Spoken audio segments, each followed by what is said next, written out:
Bueno, os incluyo las soluciones del examen que hicimos el otro día. En la primera pregunta me pedían la ecuación química ajustada y la reacción de la que me estaban hablando era la del ácido sulfúrico con hierro elemental, el H2SO4 reacciona con el hierro para producir sulfato de hierro, FeSO4, que quedaba disuelto en el agua e hidrógeno gas. ¿Vale? Y me daban la cantidad después de sulfúrico que estaban utilizando para reaccionar con una cierta cantidad de hierro. En el primer apartado entonces, que únicamente lo que teníamos que escribir era la reacción ajustada, indicando el estado de las sustancias, pues escribiríamos que el ácido sulfúrico, que era en disolución acuosa, reaccionaba con el hierro sólido para producir sulfato de hierro, me dicen que se queda disuelto, e hidrógeno gas, ¿vale? Que podríamos indicar pues, que es volátil, pues, que sale de la mezcla. ¿Vale? La reacción, así tal y como está, pues ya encajan los átomos de hidrógeno con los hidrógenos de aquí, un átomo de hierro, un azufre con un azufre y 4 oxígenos con 4 oxígenos. Por tanto, ya está ajustada.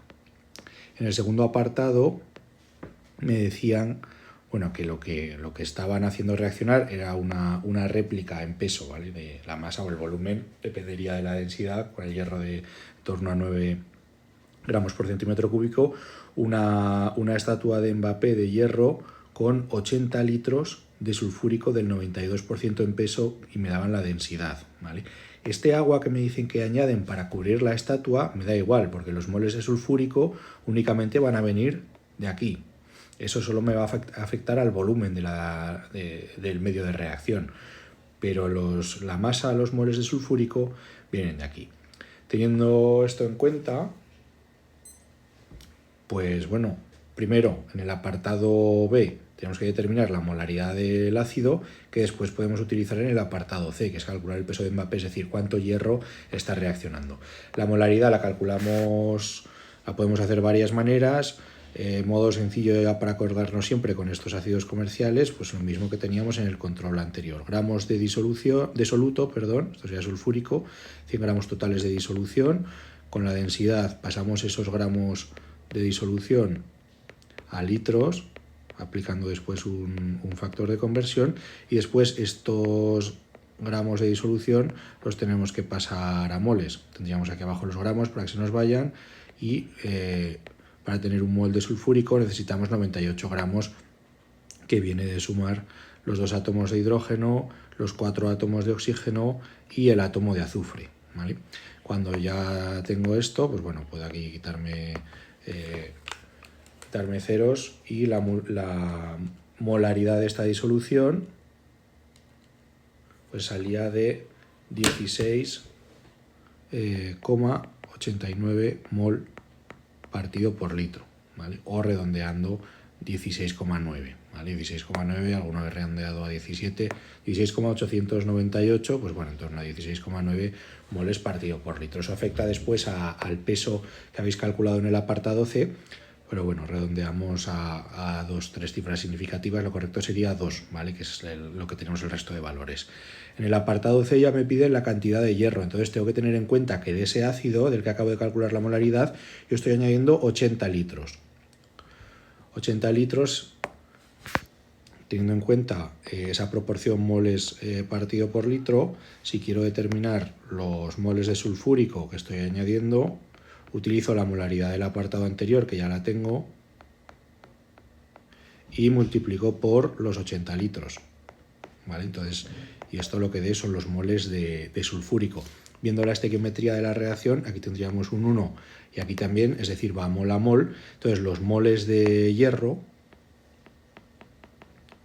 van a ser igual a los moles de sulfúrico, que son estos de aquí. ¿Vale? Y ahora para calcular la masa de la estatua, tengo en cuenta que los moles son la masa en gramos entre el peso molecular de la sustancia, multiplicamos esos moles por el peso molecular del hierro elemental, este de aquí, que es 56 gramos por mol, y sacamos la masa de la estatua. 16,9 por 80 lo podéis calcular o vais arrastrando moles de hierro por 56 gramos por mol.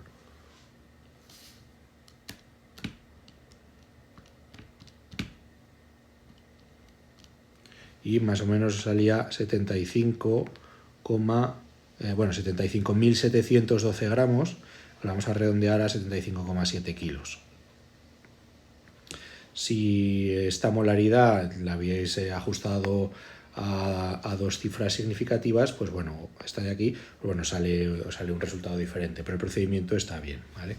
El apartado D, lo que me dicen es que esta reacción produce hidrógeno y que van a inflar un globo, bueno, lo de gigante lo ponemos entre comillas porque salía un valor muy grande, lo vamos a ver que tampoco era tan gigantesco.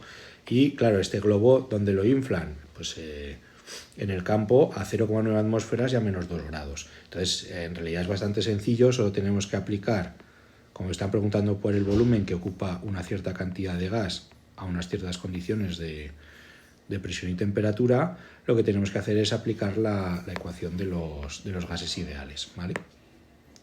La presión por el volumen será igual al número de moles por la constante de Boltzmann y por la temperatura. Tenemos los moles ya calculados en realidad porque como la estequiometría era tan sencilla, los moles, tanto los moles de hierro como los moles de sulfúrico que hemos añadido van a ser igual a los moles teóricos, eso sí, de hidrógeno. ¿Por qué digo teóricos? Porque aquí ya no os había incluido nada sobre pureza, pero sí que os decía que el rendimiento de la reacción era del 96%. ¿Vale? Entonces, bueno, con cualquiera de los valores anteriores, como queráis, calculamos los moles de hidrógeno, teniendo en cuenta ese rendimiento. Los moles reales serían el 96% de, por ejemplo, los moles de sulfúrico que hemos añadido, que ya lo habíamos calculado aquí, ¿vale? Sería 16,9 por 80.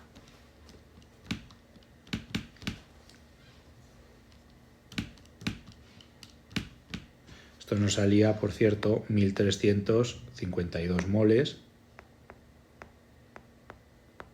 y el 96% de esto serían 1.297,92. Sustituimos en la ecuación de los gases ideales y tendríamos que el volumen va a ser igual a ese producto N por R por T partido por la presión.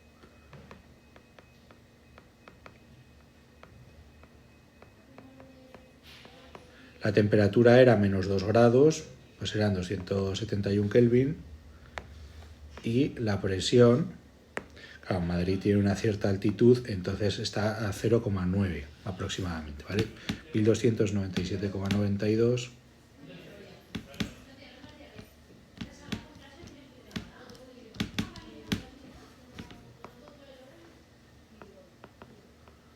$32.047,1 más o menos. Esto serían litros porque estos son atmósferas, estos son Kelvin, estos son moles y recordar que este 0,082 son atmósferas litro partido por mol Kelvin. Mol con mol fuera, atmósfera con atmósfera fuera, Kelvin con Kelvin fuera, nos quedan litros, ¿vale? Es decir, que el globo tendría un volumen de 32, más o menos de 32, lo podemos aproximar, o 32,05 metros cúbicos. Para haceros una idea de si esto era gigantesco o no, pues bueno, si asumís más o menos que el globo sea esférico, aunque sería un poco ovalado, ¿vale? Pero para hacerlo más fácil, si consideramos un globo esférico, esto sería el radio del globo, ¿no? El volumen de la esfera es 4/3 de pi r cubo. Podríais calcular, no hacía falta para el problema, podéis calcular el radio que os quedaría y creo que salía en torno a 2,5 metros cúbicos, ¿vale? Poniendo aquí esos más o menos 32 metros cúbicos. Quiero decir que visto desde arriba, pues de lado a lado del globo pues tendrías 5 metros, que tampoco es que sea una barbaridad, pero sí que es verdad que, claro, eso en litros salía un número muy grande, ¿vale? Simplemente para que lo consideréis.